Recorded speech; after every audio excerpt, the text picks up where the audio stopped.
Tad, kad mēs ar vīru apprecējāmies, mēs iedevāmies laulībā, kā Mārtiņš Luters saka, kādās no savām galda runām, kad Dievs neļāva mums apdomāties un ieved mūsu laulībā, jo varbūt, ja es būtu apdomājusies, es varbūt būtu apdomājusies savādāk. Bet kungs ir vairākas reizes apliecinājis, ka tieši tā tam vajadzēja būt, bet mēs nonācām tādā lielā krīzē, mūsu ģimenē ienāca bērni, un līdz ar bērniem sašķobās sievas gaidas no vīra, un atkal vīra gaidas no sievas, un tad pa vidu ir šie visi mazie prasīgie, uzmanību prasīgie bērni, un jā, es jutos ļoti pamesta un nesaprasta, un tādā lielā stresā, un dzīvesvieta arī bija tāda laba, bet viņi bija 5. stāvā un bija ļoti grūti iziet ārā ar bērniem un atnākt atpakaļ, jo viņi nekāpja pa kāpnēm un lifta nebija, un tad dažreiz es izvēlējos neiet vispār ārā, kas radīja viņos ļoti lielu enerģiju un stresu, un tad savukārt atkal es, kad atnāca vīrs no darba mājās, sajūtu viņu kā glābēju, bet viņš nebija gatavs mani glābt, jo viņš ir visu dienu nostrādājis. Un tad mūsu šīs attiecības dēļ arī mūsu mantojuma, ko mēs bijām ģimenē iemācījušies, kā risina konfliktus un kā vispār, kā izturās vīrs pret sievu un ko sieva no vīra var prasīt un vai sagaidīt. Un visi šie apstākļi salikās šādā veidā, kad mēs ļoti sākām strīdēties un bijām vīlušies viens otrā un nesaņēmām mīlestību viens no otra un nespējām arī dot. Mums sāpēja sirds un es biju rūgtuma pilna. Un tā mūsu attiecības ļoti sarežģījās. Tā, ka es savā prātā sāku apsvērt visādus variantus, kā tikt ārā no tā visa, lai vienkārši saglabātu veselo saprātu bērnu dēļ. Un paldies Dievam, mans vīrs ir kristietis, un mēs, protams, ka savās lūkšanās jau par to bijām lūguši, bet tas, protams, ka nebija ātrs process, gan tas, kā mēs nonācām līdz lūžuma punktam, ka mums ir jāmeklē palīdzība, gan arī viss tas, kā mēs tikām pēc tam ārā no tā visa. Bet bija viena tāda vasara, kad es toreiz vēl biju draugiem LV šajā portālā ieraudzīju vienu video, kur aicināju uz pāru tādu kā vasaras nometni, un es sapratu, un tur bija rakstīts, ka var ņemt līdz bērnus, jo tā mums bija ļoti aktuāla lieta, jo draudzes tajā laikā arī vēl nebija tik iecietīgas un nebija tādas brīvas kustības no baznīcas galvenās zāles uz pagrabu, kā tas ir patreiz, un mēs saskārāmies ar kādām burkšķošām tantēm un tādu nesapratni par mūsu kustīgajiem puikām. Un tas mums deva ļoti lielu atvieglojumu, ka šajā vasaras nometnē tika aicināti līdzi bērni. Un tas tā kā šī Kānes vasaras sesija ir vērsta uz to, lai atjaunot attiecības pārī, tās uzlabotu un tā kā mīlētu stiprāk un dziļāk. Un tad es ļoti neticīgi piedāvāju šo opciju vīram. Sākumā viņš teica, nē, viņam ir jāstrādā tajā laikā, jo tā ir vasara, tas ir jūlijs un sezonas laiks. Bet kaut kādā brīnumainā kārtā Dieva jaušības viņš tomēr piekrita. Un tā mēs nonācām šajā nometnē, un mūsu bērni raudāja, mēs strīdējāmies. Mums pēc tam atstāstīja, ka blakus istabiņā dzīvojošie domāja, ka šie jau gan nepaliks kopā, un tā strīdās. Un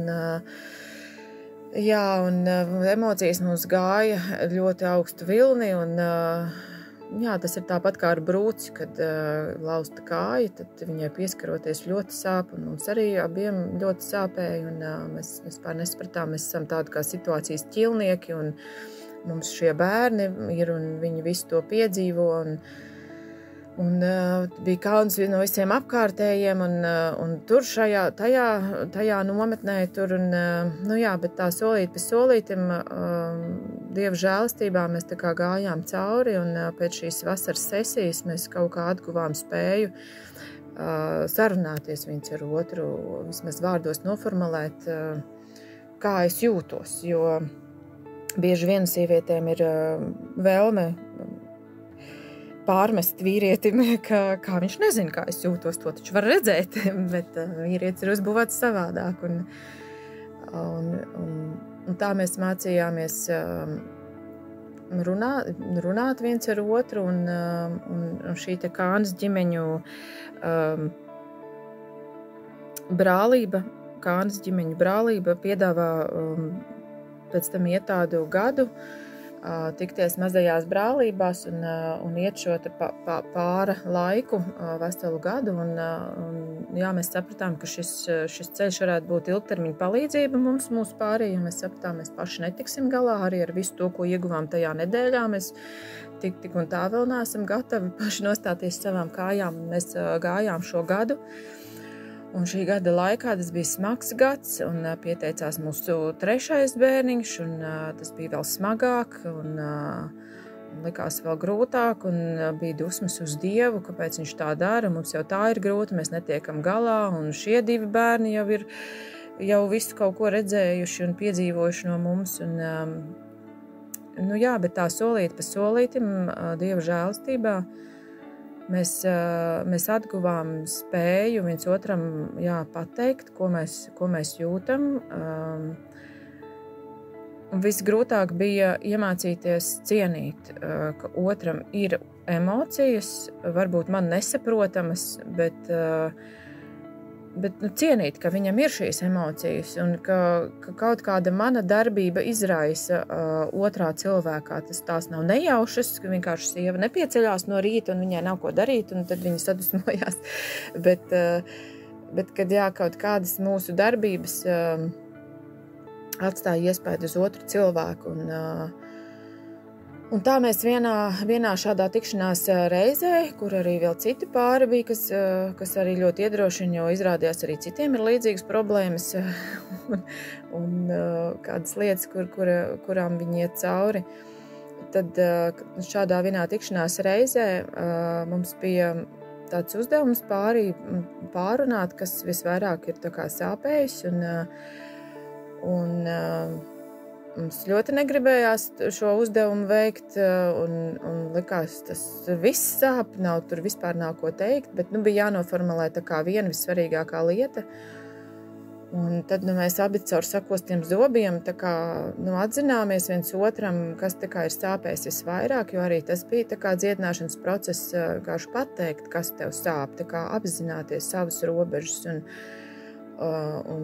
savu to sāpi un noformulēt priekš sevis, nevis tikai mistiski kaut kas sāp un neapmierina. Un to es varu tā kā piezīmēt kā pirmo tādu soli, kurā es tā kā sapratu, kad mēs viens otram tā kā atzināmies un arī tika ietverts tā, ka viens otram jāpalūdz piedošanu par šīm lietām un ļoti negribējās lūgt piedošanu un likās, ka kurš sāks pirmais, jo viņam jāsāk pirmais, jo viņš pirmais man sāpināja. Un tā mēs abi tur sēdējām un kaut kā caur zobiem izspiedām tādu piedošanu. Lai gan mūsu sirdīs, es varu teikt arī mums abiem, ne tikai par sevi, bet arī par vīru, kad mums nebija tāda ļoti lielas tādas emocijas, tāda piedošanas emocijas mūs nepārņēma, bet šie izrunātie vārdi, tā negribīgi un izrunātie vārdi, viņi tomēr garīgajā sfērā kaut ko sakustināja, un mēs caur šo otro soli atguvām tā kā skatījumu viens uz otru, palēnām, protams, bet šis bija sākums, ka mēs tomēr esam vērtīgi viens otram, un kad arī es esmu sāpinājis otru, tas nekas, ka izējot no manām sāpēm. Un pamazām jau ir pagājuši kādi 11 gadi, 12, un es varu liecināt par kungu, ka viņš mūs ir vedis cauri visām šīm ielejām tiešām, un tā ir tikai Dieva žēlstība bijusi, kad mēs kāds no mums neizdomāja aizmukt no tā visa, bet kaut kā negribot un sāpot gājām cauri visām šīm ielajām. Un tagad es varu teikt un liecināt, ka pāris, kurš iziet cauri šīm krīzēm, ir stiprāks pāris, un viņi spēja novērtēt viens otru labāk un mīļāk, un spēja saprast sīkumu cenu, kad nav vērts par sīkumiem strīdēties, un nav vērts pārmest, un izrādot otram cieņu un pasakot atzinīgus vārdus, tu pats saņem atpakaļ, jo tas otrs jūtas mīlēts un pabarots, un viņš spēj dot atkal tālāk šo mīlestību man atpakaļ uz mani. Un tas ir tāds noslēpumains veids, kā Dievs to dara. Es nevarētu arī teikt, ka tas bija mans nopelns, ka es tā kā ļoti gribēju saglābt šo laulību, kā jau es vairāk reizes minēju. Man nebija ik pa laikam šādas vēlmes, pavisam nē, bet es nezinu, kā Dieva žēlstībā mēs neko arī tālāk neturpinājām domāt, kā tikt ārā no šīm attiecībām. Tas ir kaut kāds noslēpums, ko es jau līdz šim nesaprotu, kā kungam tas izdevās, jo es esmu diezgan temperamentīgi pēc rakstura, un ja man kaut kas nepatīk, piecērtu kāju un dodos prom. Varbūt es tā kādreiz darīju, bet kungs ir pie manis arī veids lielas lietas, un arī es esmu palikusi lēnprātīgāka un laipnāka un pazemīgāka, jo nav nekas vērtīgāks uz šīs zemes par ģimeni, par otru cilvēku un par spēju mīlēt un justies labi attiecībās, laulībā, arī tad, ja otrs nav perfekts. Un arī tad, ja ir trūkumi un kādas lietas, kuras varbūt nemainās kādu ilgāku laiku, bet paļaujoties uz kungu, es varu teikt, ka viņš ir tas, kurš pieskārsies sirdī un notiks šajās attiecībās izmaiņas pacietībā un mīlestībā, kas augļus nes pacietībā, kā rakstos rakstīts. Pateicība Dievam un tiešām viss gods un nopelni ir tam kungam. Āmen. Mīļais debesu Tēti, Jēzu svētais gars, paldies, ka tu neļauj sabrukt tam, ko tu pats esi izveidojis. Paldies, kungs, ka tu māci, ko nozīmē piedošana, tu māci to lūgt un māci to sniegt.